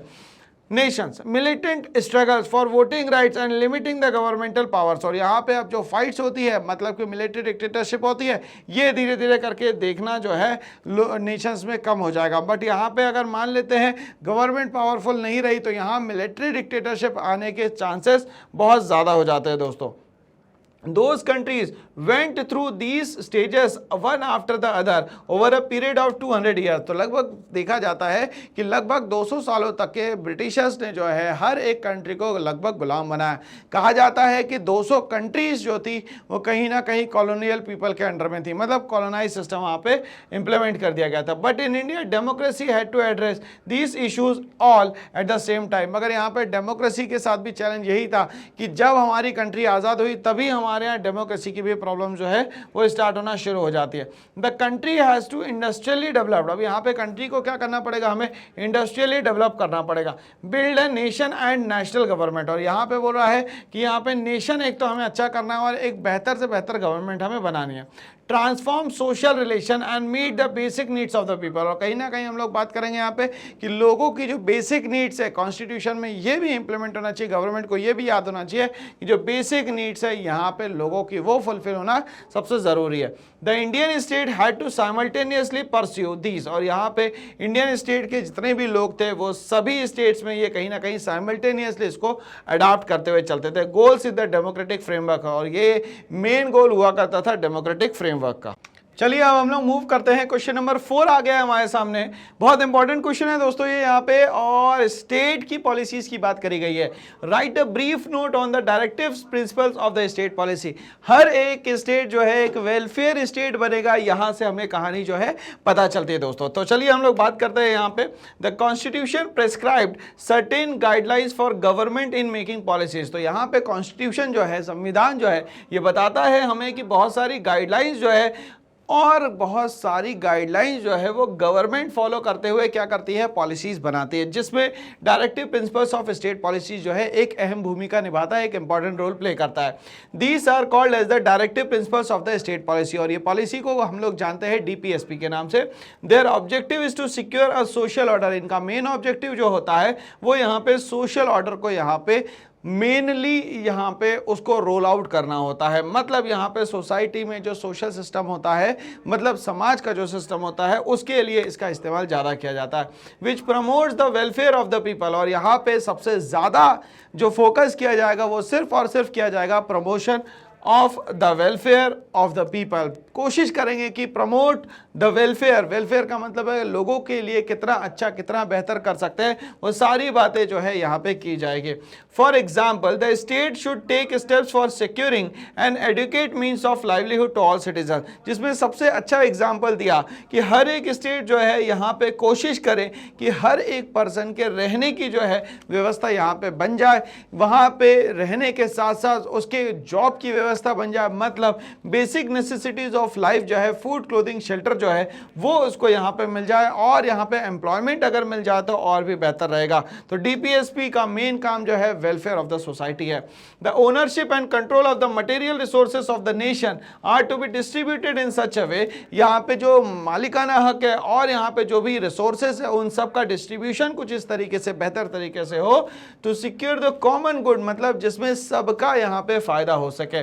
The economic system of the country is to be operated in a manner, जो इकोनॉमिक सिस्टम है, मतलब यहाँ पे जो एम्प्लॉयमेंट का सिस्टम है, यहाँ पे जो रोजगार का सिस्टम है, so as to prevent concentration of the wealth. Economic system कुछ इस तरीके से बनाया जाए, प्राइमरी सेक्टर, सेकेंडरी सेक्टर और टर्शरी सेक्टर पे कुछ इस तरीके से प्रॉपर्ली डिस्ट्रीब्यूशन किया जाए कि यहाँ पे हर एक जो सोसाइटी का और यहाँ पे जो सिटीजन्स का एक पूरा का पूरा ग्रुप है वो कहीं ना कहीं किसी ना किसी तरीके से एब्जॉर्ब हो सके, जिसके कारण कॉन्सेंट्रेशन ऑफ वेल्थ नहीं होगी। मतलब सारी संपत्ति कुछ लोगों के पास नहीं होगी, इस संपत्तियों को प्रॉपरली तीनों सेक्टर्स में क्या करा जाए, डिस्ट्रीब्यूशन किया जाए।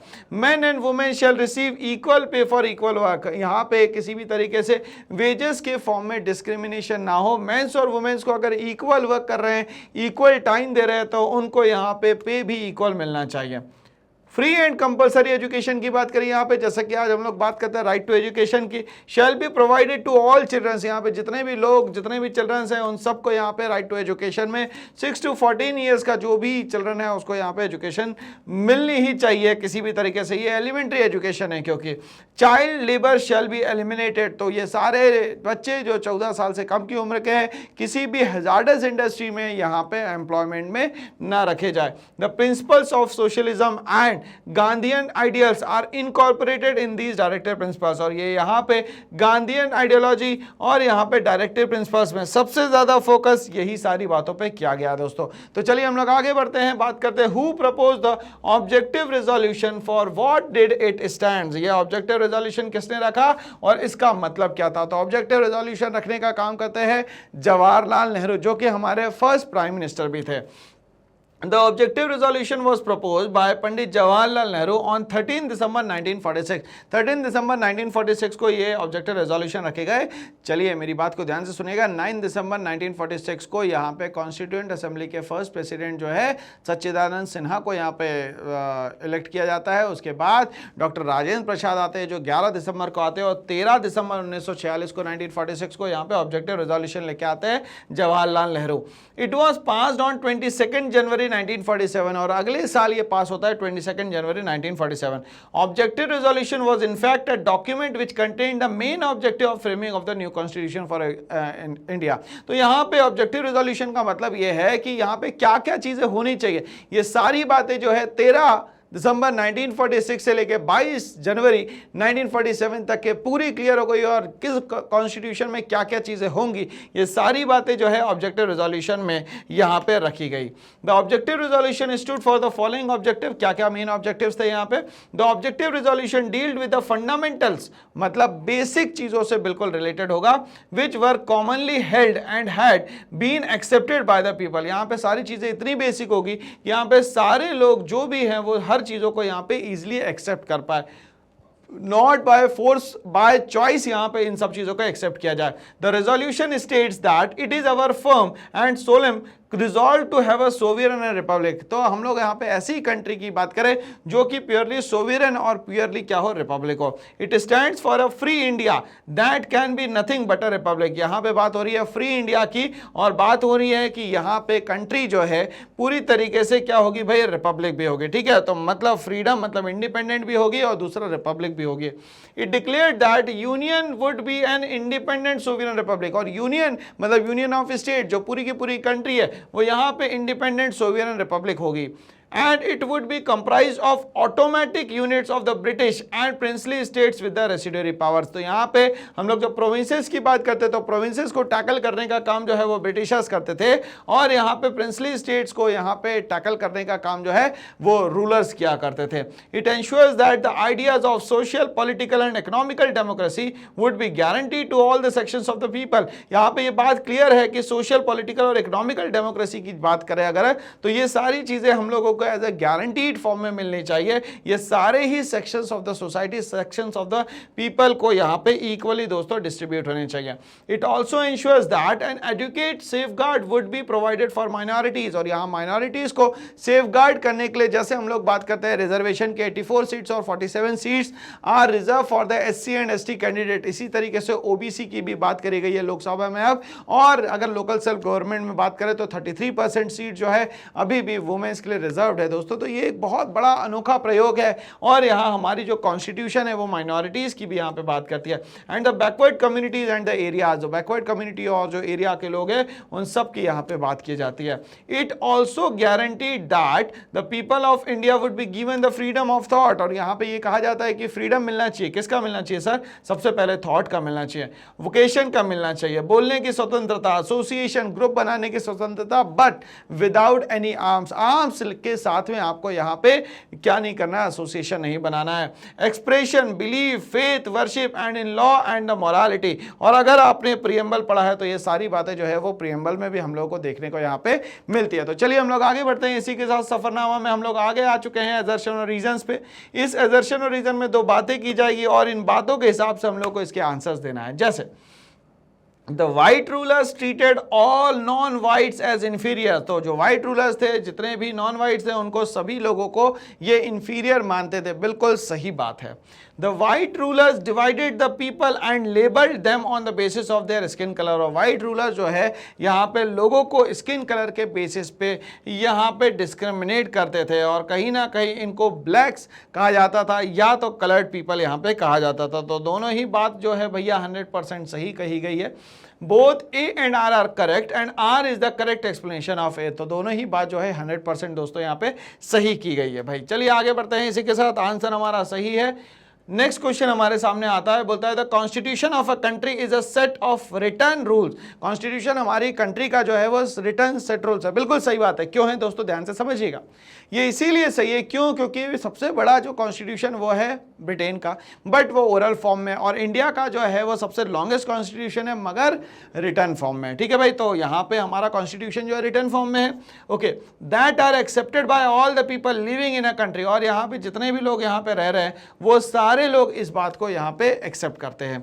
It generates a degree of trust. इसके कारण क्या होता है, डिग्री ऑफ ट्रस्ट, मतलब लोगों के बीच में, गवर्नमेंट और पीपल के बीच में एक ट्रस्ट बिल्ट होता है। And coordination among people that is necessary for different kinds of people living together. जो अलग अलग लोग रह रहे हैं वो भी सब लोग यहाँ पे मिलने को तैयार है और साथ में मिलकर यहाँ पे काम करने को तैयार है। इस तरीके से दोनों ही स्टेटमेंट जो है बिल्कुल सही दी गई है। एजर्शन और रीजन जो है वो दोनों 100% यहाँ पे सही दिए गए, और आर जो है यहाँ करेक्ट एक्सप्लेनेशन है ए का। ठीक है भाई, चलिए आगे बढ़ते हैं। इसी के बाद हम लोग आ जाते हैं सफरनामा में केस स्टडी पे, जो कि हमारे एग्जाम के लिए बहुत ज्यादा इंपॉर्टेंट है दोस्तों। चलिए समझते हैं। Finally, the manner in which Constituent Assembly worked given sanctity to the Constitution। अब यहाँ पे पहले कहा गया कि फाइनल तो ये क्लियर हो गया कि कॉन्स्टिट्यूएंट असेंबली जो है कहीं ना कहीं एक इंपॉर्टेंट रोल प्ले करती है कॉन्स्टिट्यूशन को बनाने में। The constituent assembly worked in a systematic, open and consensual manner. तो यहाँ पे कॉन्स्टिट्यूएंट असेंबली जो है प्योरली, ओपनली, सिस्टमैटिक और कॉन्सेंशुअल मैनर में यहाँ पे काम करती है। First, some basic principle were decided and agreed upon. सबसे पहले तो कुछ बेसिक प्रिंसिपल्स पे यहाँ पे कॉन्स्टिट्यूशन में काम किया गया। Then a drafting committee chaired by the doctor Bhimrao Ambedkar prepared. उसके बाद ड्राफ्टिंग कमिटी बनाई जाती है भीमराव अंबेडकर के द्वारा। Prepared a draft constitution for discussion. और यहाँ पे ड्राफ्ट किया गया कॉन्स्टिट्यूशन को ताकि डिस्कशन जो किया जाना चाहिए वो हो जाए। Several rounds of thorough discussion took place at the draft constitution। और अलग अलग तरीके से राउंड्स होते हैं, क्लॉज बाय क्लॉज, यहाँ पे एक एक आर्टिकल्स को देखा जाता है, डिबेट डिस्कशंस होते हैं। मोर देन 2000 अमेंडमेंट वर कंसिडर। उस समय पे 9 दिसंबर 1946 से लेकर 26 नवंबर 1949 तक है 2000 यहाँ पे क्या हो जाते हैं, अमेंडमेंट्स हो जाते हैं। द मेंबर्स डेलिब्रेटेड फॉर 114 डेज, और लगभग 114 दिनों का पूरा समय लगता है इस पे, स्प्रेड ओवर 3 ईयर्स। तो 3 सालों में लगभग 114 दिन जो है वो क्लॉज बाय क्लॉज उसमें अमेंडमेंट करते चले गए। Every document presented and every word spoken in the constituent assembly has been recorded. जो भी बोला गया, जो भी लिखा गया, वो सब रिकॉर्डेड फॉर्म में था। एंड प्रिजर्व्ड, और आज भी उसको बचाया गया है। These are called constituent assembly debates। और ये जो बातें की गई, जो लिखा गया, ये सब इकट्ठा करके रखा, उसको कहते हैं हम लोग constituent assembly debates। When printed these debates are 12 बल्कि वॉल्यूम्स। तो अगर हम लोग देखें तो ये 12 अलग अलग पार्ट्स में डिवाइडेड है। These debates provide the rationale behind between every provision of the constitution। इसीलिए कॉन्स्टिट्यूशन को आज भी चैलेंज नहीं किया जा सकता, क्योंकि आज 50 साल 70 साल हो गए यहाँ पे देश को बने हुए, मगर उसके बाद भी उसको चैलेंज नहीं किया जा सकता। These are used to interpret the meaning of the constitution। और कहीं ना कहीं यही एक तरीका है जिससे हम लोग कॉन्स्टिट्यूशन को बहुत स्ट्रांग हम लोग मानते हैं। क्वेश्चन नंबर 1 हमारे सामने आता है, बोलता है the constitution of India was passed and adopted by the constituent assembly which of the following days. कौन से दिन इसको अडॉप्ट किया गया था? 24 जनवरी 1949, 26 जनवरी 1950, 26 नवंबर 1949, 26 नवंबर 1950। ठीक है भाई, चलिए तो यहाँ पे पूरा अडॉप्ट किया गया था, वो करा गया था दोस्तों यहाँ पे 26 नवंबर 1949 को। ठीक है भाई, इंप्लीमेंट कर दिया गया था 26 जनवरी 1950 को। ठीक है भाई। The member of the constituent assembly were nominated by the Governor General, directly elected by the people, nominated by the Congress, elected by the legislatures of various provinces and nominated by the rulers of the princely states। तो बताना है भाई यहाँ पे कि जो constituent assembly के members है वो यहाँ पे मेंबर जो है वो कौन होंगे। ठीक है भाई, चलिए तो हमें यहाँ पे बताना है elected by the legislatures of the various provinces and nominated by the rulers of the princely state. तो ये प्रिंसली स्टेट्स के भी नॉमिनेटेड लोग होंगे उसमें, और यहाँ पे इलेक्टेड लोग भी होंगे जो कि लेजिस्लेचर्स के होंगे। Which of the following statement are true regarding the composition of constituent assembly after partition. Partition के बाद इसमें से कौन सी बात जो है बिल्कुल सही कही गई है? The total strength of the constituent assembly was 299। सिर्फ कॉन्स्टिट्यूएंट असेंबली की जो टोटल स्ट्रेंथ बचती है वो 299 बचती है। The drafting committee under the chairmanship of doctor Bhimrao Ambedkar consisted of 8 members. क्या 8 मेंबर्स थे इसमें? The chairman of the union constituent committee was Sardar Vallabh Bhai Patel. जो चेयरमैन बने वो सरदार वल्लभ भाई पटेल थे। The representatives were to be elected from the 4 constituents, Hindu, Muslim, Sikhs and the Christian. तो यहाँ पे जो सही बात कही गई है वो ये कही गई है कि यहाँ पे कॉन्स्टिट्यूएंट असेंबली में पार्टीशन के बाद सिर्फ 299 लोग बचे थे, 299। ठीक है भाई, चलिए आगे बढ़ते हैं, नेक्स्ट क्वेश्चन पे आते हैं। क्वेश्चन नंबर 4 हमसे कहता है यहाँ पे every document presented and every word spoken in the constituent assembly. बिल्कुल सही बात है, जो भी कहा गया, जो भी बोला गया, वो सब कुछ क्या करा गया, रिकॉर्डेड किया गया। And preserve these are known as, क्या कहते हैं इसको, constitutional debates, constitutional assembly agenda, constitutional assembly debates या कॉन्स्टिट्यूएंट असेंबली मिनट्स। ठीक है, तो इसको कहते हैं हम लोग कॉन्स्टिट्यूशनल असेंबली डिबेट्स। तो आंसर क्या होना चाहिए दोस्तों, यहाँ पे C is the correct answer. चलिए आगे बढ़ते हैं, इसी के साथ नेक्स्ट क्वेश्चन केस स्टडी का आता है। क्या कहता है, on the 26 January of 1950 we are going to enter a life of contradiction. 26 जनवरी 1950 को एक ऐसे समय में आ गए जो कहीं ना कहीं कॉन्ट्राडिक्टरी भी हो सकता था। In politics we will have equality and in social and economic life. तो यहाँ पॉलिटिक्स में बोलता है इक्वालिटी, और हम लोग यहाँ पे सोशल लाइफ की बात करेंगे और साथ में इकोनॉमिकल लाइफ की भी बात करेंगे। वी विल हैव इनइक्वालिटी, मगर बहुत सारी जगह देखा जाए तो बहुत सारे लोगों के साथ इनइक्वालिटी भी हो रही थी। In politics we will be recognising the principle of one man one vote and the one vote have one value. तो यहाँ पे one person one vote one value की यहाँ पे बात करी गई, जो कि किसी भी एरिया में इक्वालिटी को रिप्रेजेंट करता है। In our social and economic life we shall by reason of our social and economic structure. अब यहाँ पे अगर सोशल लाइफ में बात करें तो हमारे पास रीजन है सोशल और इकोनॉमिक स्ट्रक्चर का। Continue to deny the principle of one man one value, और हम लोग यहाँ पे बात करेंगे वन मैन वन वैल्यू की। How long shall we continue to live this life of contradiction, कब तक के हम लोग इसी कॉन्ट्राडिक्शन में रहेंगे दोस्तों। How long shall we continue to deny equality, कब तक के हम लोग इक्वालिटी को डिनाई करेंगे in our social and the economic life. If we continue to deny it for long we will do so only by putting our political democracy in parallel. अगर यहाँ पे ऐसा नहीं हुआ तो हमारी पॉलिटिकल सिस्टम जो है कहीं ना कहीं पैरेलल में चले जाएगी। The speaker of the given lines is, ये बातें कहने वाला पर्सन कौन था, जवाहरलाल नेहरू, महात्मा गांधी, श्यामा प्रसाद मुखर्जी या डॉक्टर भीमराव अंबेडकर। तो इसको बोलने वाले जो पर्सन थे वो यहाँ पे थे डॉक्टर भीमराव अंबेडकर, जो कि यहाँ पे ड्राफ्टिंग कमेटी के चेयरमैन थे। ठीक है भाई, चलिए आगे बढ़ते हैं इसी के साथ। नेक्स्ट क्वेश्चन आता है, बोलता है which of the following statement is are true about the speaker. He was one of the main architect of the Indian constitution, एक मेन आर्किटेक्ट था इंडियन कॉन्स्टिट्यूशन का। He work towards eradicating untouchability and other social inequalities. He had complete faith in democracy या all of the above. भाई यहाँ पे सारे ही statement जो है वो सही कहे गए हैं। All of the above is the correct answer. The speaker in the above lines is a bitter critic of, किस चीज को यह यहाँ पे क्रिटिक मान रहा है। क्या ये महात्मा गांधी की बात कर रहे हैं, क्या ये डॉक्टर राजेंद्र प्रसाद की बात कर रहे हैं, जवाहरलाल नेहरू की बात कर रहे हैं, या मौलाना अबुल कलाम आज़ाद की बात कर रहे हैं। तो यहाँ पे क्रिटिक करने वाले थे हमारे मोहनदास करमचंद गांधी जी। ठीक है, मतलब महात्मा गांधी जी। ठीक है भाई, चलिए आगे बढ़ते हैं इसी के साथ। नेक्स्ट क्वेश्चन पे आते हैं, बोलता है Which of the following days is celebrated to mark the enforcement of the constitution? किस तरीके से इसको सेलिब्रेट किया जाता है, तो इसको किया जाता है independence day, Republic day, constitutional enforcement day या गांधी जयंती। तो इसको सेलिब्रेट किया जाता है रिपब्लिक डे के नाम से। ठीक है भाई, तो इस तरीके से हमारा आंसर जो है वो हो जाएगा 4। ठीक है भाई, और इस तरीके से हमारा पूरे प्रैक्टिस क्वेश्चन का जो सफरनामा है दोस्तों यहाँ पे समाप्त होता है। तो आप लोगों को पता है साल टीम डेफिनेट सक्सेस पाठशाला लेके आई है स्पेशल फीचर्स, तो ये सारे स्पेशल फीचर्स आप लोगों को मिलने वाले हैं। पढ़ेगा इंडिया तभी बढ़ेगा इंडिया दोस्तों। इसके लिए बहुत तेजी से इस चैनल को लाइक करवाइए, सब्सक्राइब करवाइए लोगों से, और शेयर करवाना ना भूलिए। Thanks for watching and all the best.